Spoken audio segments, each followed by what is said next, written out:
10%パルチザン。ダチをバカにされたままでよ。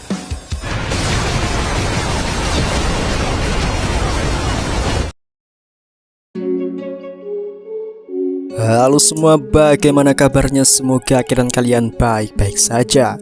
Di video kali ini kembali kita akan membahas alur cerita dari anime Mashle Majikan Muscle untuk episode ke-10 yang semakin seru. Baiklah, tanpa berlama-lama langsung saja kita masuk ke alur ceritanya.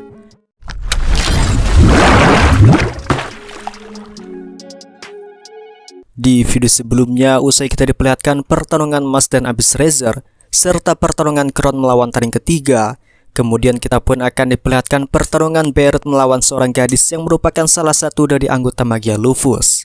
Dia bernama Lop, sang pemegang taring kelima. Mendengar hal tersebut, Dot pun lalu bertanya terus kenapa. Kemudian gadis itu lalu bertanya, apakah mereka menyukainya. Berhubung itu adalah pertama kalinya mereka bertemu, tentu saja mereka langsung keheranan. Diketahui Lop adalah seorang gadis manipulatif yang dapat membuat pria biasa jatuh cinta terhadap keimutannya.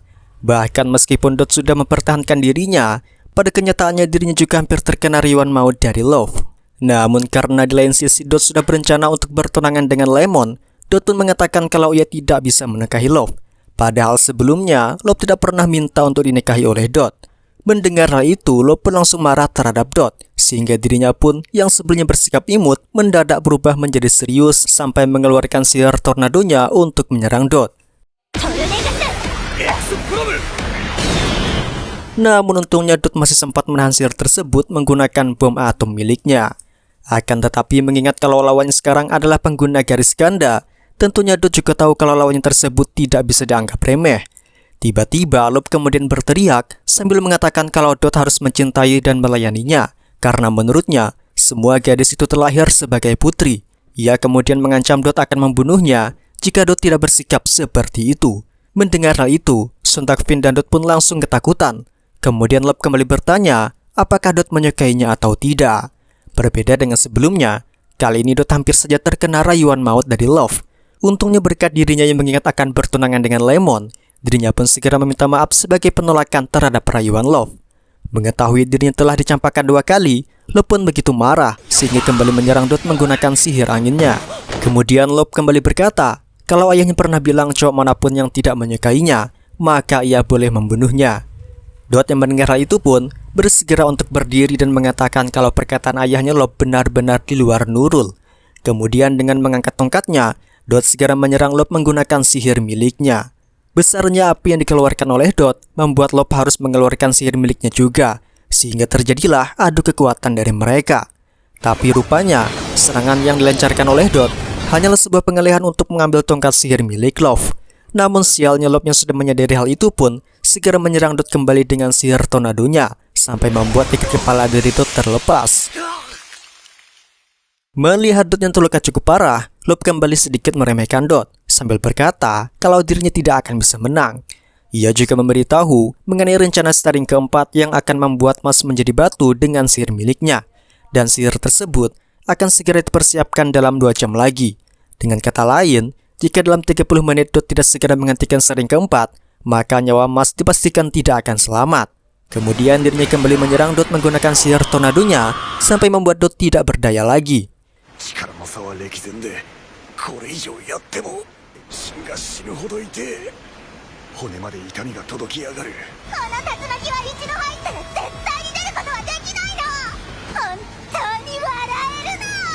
Di tengah ketidakberdayaan Dot, dirinya kembali mengatakan kalau ia merasa kasihan dengan Mas karena telah bergabung dengan kelompok yang lemah.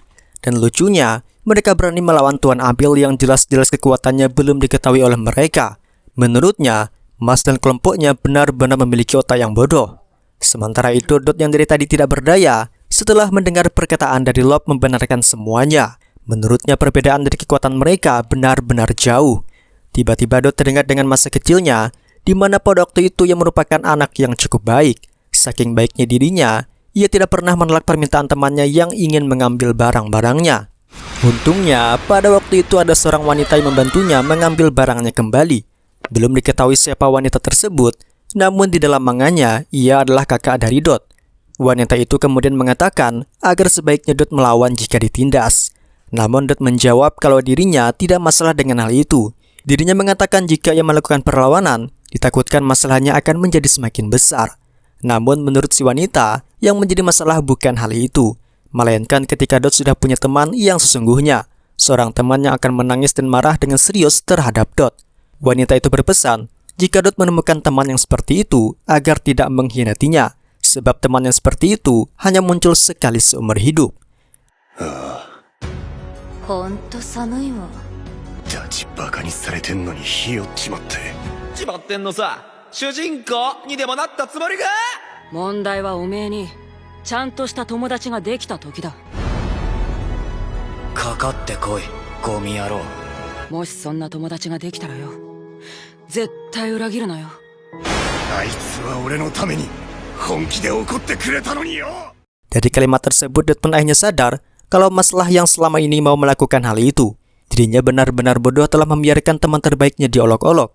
Kemudian di saat Lop sudah merasa menang ingin menyerang Finn, tiba-tiba dirinya pun dibuat kaget melihat Dot yang telah keluar dari sihir miliknya.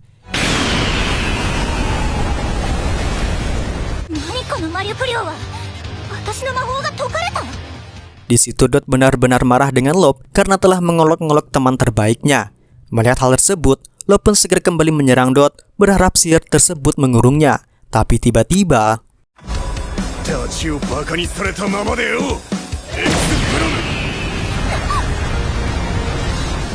dirinya pun dibuat terkejut ketika dengan mudahnya Dot berhasil mematahkan sihir miliknya. Ia bertanya-tanya bagaimana cara Dot dapat meningkatkan sihirnya secepat itu. Melihat Dot yang keluar dari asap, akhirnya ia pun menyadari kalau Dot bukanlah murid sembarangan. Setelah melihat tanda salib yang ada di dahi Dot, ia pun teringat dengan sebuah cerita mengenai bayi yang lahir dengan tanda tersebut, yang dapat meningkatkan kekuatannya berkali-kali lipat saat emosinya meningkat.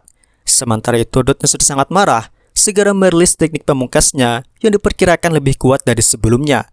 Lalu kemudian,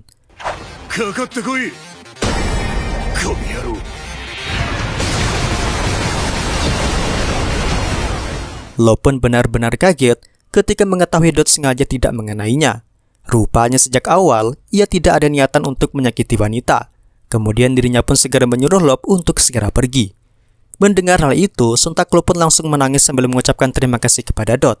Namun tak berselang lama, setelah Dot berhasil mengalahkan Lop, tiba-tiba muncul klaim raksasa di belakang Finn yang akan memakannya. Menyadari hal itu, Dot pun segera bergerak ke arah Finn untuk menahan gigitan tersebut. Sementara itu, Finn yang melihat Dot terluka cukup parah, segera meminta maaf kepadanya karena merasa tidak waspada. Tak lama setelah itu, muncullah Milo jenius Staring keempat yang sempat membuat Dot kaget. Kemudian ia pun bertanya kepada Lop, situasi apakah ini? Sampai membuat dirinya menghentikan rencana pembantuan terhadap si kepala jamur.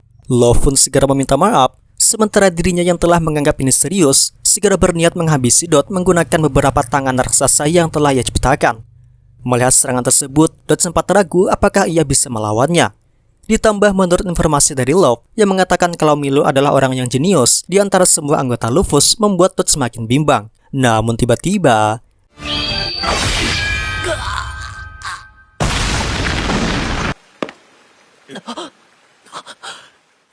mereka pun tampak bingung setelah melihat kejadian tersebut. Sementara Finn sendiri tampaknya tidak asing dengan serangan itu. Milo kemudian bertanya apa yang terjadi. Lalu di hadapannya muncullah seorang berambut mirip dengan Finn yang membuat Milo tampak kaget. Rupanya, ia adalah seorang visioner suci yang bernama Ryan Ames. Setelah mengetahui hal itu, Dot pun juga mengenalnya sebagai jagoan dari asrama Adler. Sementara itu, si Taring keempat yang panik akan berhadapan dengan seorang visioner suci mencoba untuk mengelabuinya supaya dapat menyerangnya secara diam-diam. Namun tiba-tiba, lagi-lagi serangan tersebut dapat dengan mudah dipatahkan oleh Ryan. Kemudian Ryan segera mengambil tongkatnya untuk membalas serangan Staring keempat dengan menciptakan puluhan pedang suci.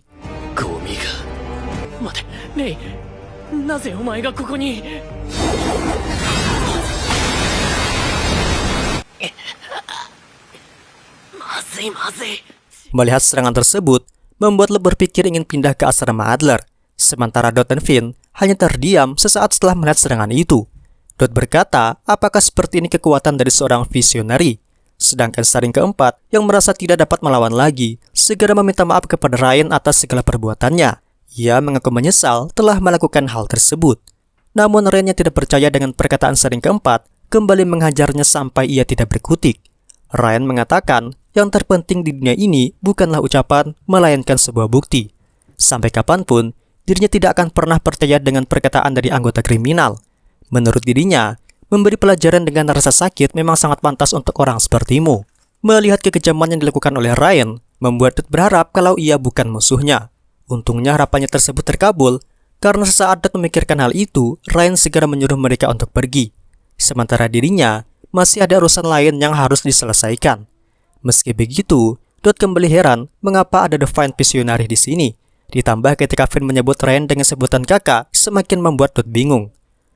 Kemudian setelah urusan Rain dengan Sharingan keempat selesai, dirinya yang tengah berjalan mencari bidak dari Innocent Zero, tiba-tiba ia mendapati Mas yang muncul di belakangnya dengan tekanan yang sangat besar.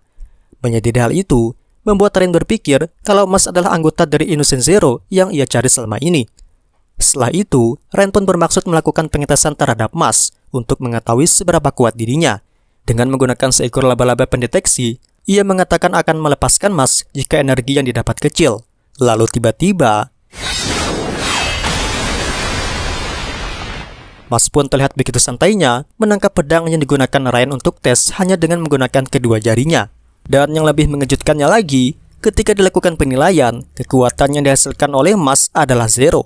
Entah perhitungan itu rusak atau tidak, Rain kembali mengatas Mas dengan meningkatkan 3% jumlah pedangnya. Namun lagi-lagi serangan tersebut dapat dengan mudah diatasi oleh Mas, sampai-sampai pedang-pedang tersebut dapat ia ubah menjadi sebuah kursi. Dan yang lebih parahnya, si laba-laba pun sampai tidak bisa menghitung kekuatan Mas kembali. Di sini Rain belum menyadari mengenai Mas yang tidak bisa menggunakan sihir. Akhirnya untuk memastikan, ia kembali melakukan pengetesan terakhir kepada Mas dengan ningkatin 10% dari pedangnya. Bahkan si laba-laba menyebut kalau jurus tersebut bukanlah jurus sembarangan yang dapat dikeluarkan untuk menghadapi murid lemah. Namun, setelah melihat kuda-kuda Mas yang bersiap menangkis dengan satu pedang, membuat si laba-laba kaget bukan main. Dan benar saja, ketika pedang-pedang tersebut dilesatkan, dengan mudahnya Mas mengatasinya layaknya sebuah bola kasti.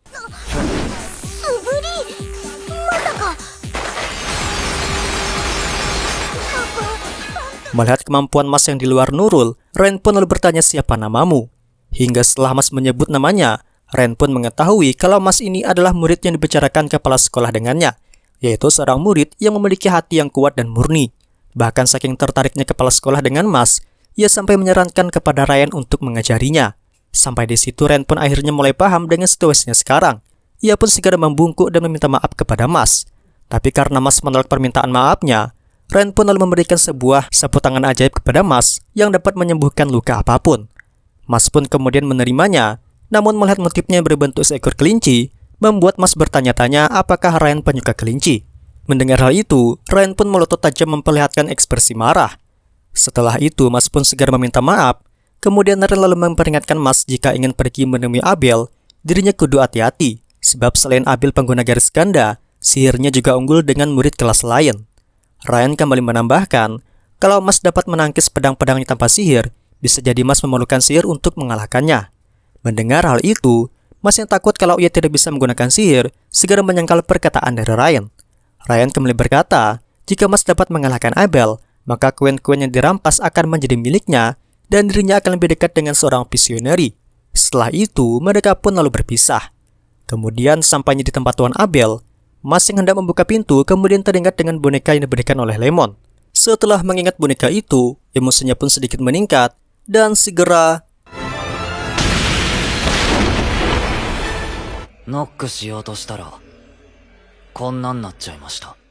ia menuju pintu di depannya hingga roboh. Mengetahui hal itu, Abel pun lalu berkata, apakah Mas harus merusak semua pintu yang ia masuki? Mas pun menjawab, kalau ia cuma mengetuknya, dan jadilah begini. Oke, mungkin sampai di sini dahulu untuk alur cerita dari keluarga Saitama ini. Kira-kira apakah Mas dapat mengalahkan Tuan Abel? Dan akankah terjadi pertengahan hebat lagi? Baiklah, jika kalian penasaran, jangan lupa untuk menunggu episode yang akan datang. See you next time, bye.